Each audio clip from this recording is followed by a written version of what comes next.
Lighting is one of the most important factors that you need to take into consideration when it comes down to content creation. It can make or break a video or a stream, and you want to make sure that your lighting is up to par to give that idea of professionalism on your content and to actually look pretty good for people to fully see you. So in today's video, we're going to be talking about exactly that. How's it going, everyone? And welcome back to the Streamloots channel. I'm your host, TheKing, and today we are going to be talking about lighting, how you can improve your lighting, how you can get into lighting, and if you're doing something right or wrong. When I got into lighting and I got my DSLR camera, I spent months and months and months trying to figure out different scenarios for it, and I made so many silly errors that we're going to walk you through so you don't make them and suffer just as I have. Now, we're going to be basically talking about everything, how you can get the best of the best lighting, how you can do this on a budget, and maybe not even spend any money whatsoever when it comes down to your lighting. Let's go ahead and jump on into it. Now, there's a lot of different elements that we need to focus on. The first important thing is actually getting started with your own light. And this depends on what kind of system that you want to go with. The most common thing that you're going to be seeing a lot of streamers doing is what is known as a 3-point lighting system. It's when you have 3 different lights, one on the left, one on the right, and one behind you.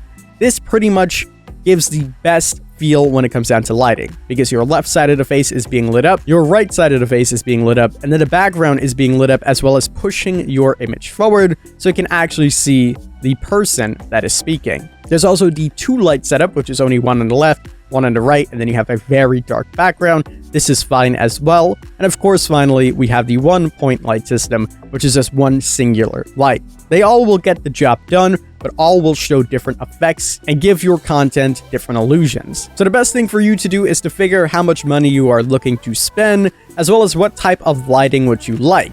The best thing to do when doing this is to determine, do you actually need as much lights as you think you may need? You can sometimes get a perfect image with just one light bulb. When I just started out, I used to have a desk lamp with just one light bulb, and I would put it back there and just, adjust some things to make sure everything looks right, and that pretty much did the job. As I advanced, I started to add more and more lights to make sure my face was lit evenly and then my background had lighting. So again, it is completely up to you, but we're going to walk you through everything and talk about it. When you're actually in the market and looking for a light, you need to figure out what type of light you're looking for. The number one most important thing when looking for a light is to find a light that is going to complement your color intensity, as well as have a setting to adjust how bright it actually is. If you're not using a DSLR that can affect ISO, you'll probably want to get a light that has adjusted colors as well as adjusted intensity. If not, your webcam may get whitewashed and you'll be really, really bright, or it can be the complete opposite where it's a little bit too dull and you still can't see too much. You also want to make sure that the light you're getting has the right color intensity or something to allow you to change it, because there's a difference between cooler tones and warmer tones. In the lighting that you're seeing right now, for me, for example, I have a very cool light going on. And if I were to set it warmer, such as this, you can see that it looks more like the sun is out, but it looks really, really, really orangey. It doesn't complement me too well, and, I'm not the biggest fan of it, and it just doesn't look too good. If you go more to the middle, this looks more like natural lighting. Now you have a mix of a cooler image as well as a warmer image, so you're right in the middle, so it doesn't look too bad. And for me, I personally like it all the way cool. Not only does it complement me very well, but it also is a lot less intense on my eyes. Something you need to take into consideration as well when you're going to be staring at it for hours and hours upon end. So make sure you take that into consideration to give the best natural looking view. You can do what we like to call the paper test, where you take a white piece of paper, you hold it up, and you want to make sure that it looks exactly the way it's meant to look. If it's a little bit too orange or a little bit too blue, you need to adjust your color balance. And again, look for a light that allows you to do this. If you're trying to go along the inexpensive route, you can get a smart bulb that allows you to change the brightness as well as what color is being shown, and this will get the job done pretty much immediately. If you're looking to spend a decent amount, you can look on Amazon or Walmart for professional lighting kits that offer you bulbs with different kelvins, and you can actually adjust those as well. Get the big umbrella lights or the box lights, and you can get the job done there as well. And if you're looking to go all out, I highly recommend the Elgato key lights. These are a game changer. Now, they look very expensive and you might think to yourself, oh man, I don't need it. But trust me, I thought the same way for such a long time until I got my hands on them. And now I just want more and more and more. It offers so much when it comes down to your brightness settings and your color settings, and it just works so well because it's space efficient as well. Now, once you pretty much figured out what lighting you're going for, you need to figure out, as we mentioned earlier, if you're going to do a 1, 2, or 3-point light. If you're only going for one light, this is pretty much where you're going to get a ring light or whatever light you have. Ring lights work the best in this situation, and it's good for something like YouTube or Twitch. Very easy and straightforward. You put it behind whatever is recording, and it lights up your face, and it pretty much gets the job done. This is a very effective system.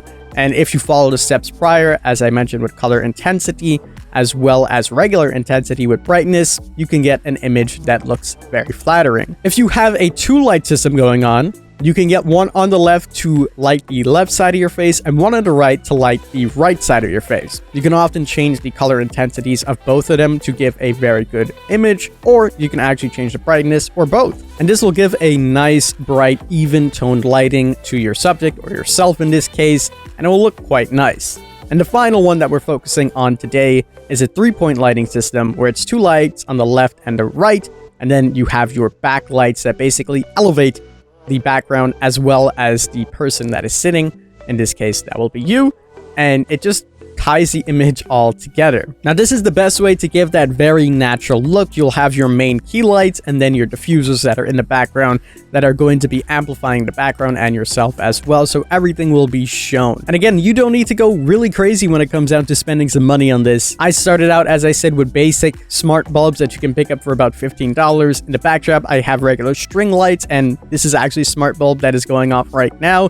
And it's really cheap and effective to do. You'll spend less than $50 to get some beautiful lighting. You just need to know how to adjust it correctly. Now that we have that out the way and you know what lights you're getting into, what type of system you want to use, and how you're going to do it, we need to talk about the common mistakes that people typically make when they have the lights, and these are some of the mistakes that I made myself. As we mentioned before, if your color intensity is too off, then you'll have an image that doesn't look natural. It'll either look too cool, which is bluish, or too warm, which is yellow and brownish, and you want to make sure that your lighting is completely natural so it doesn't actually look like you have a light in your face.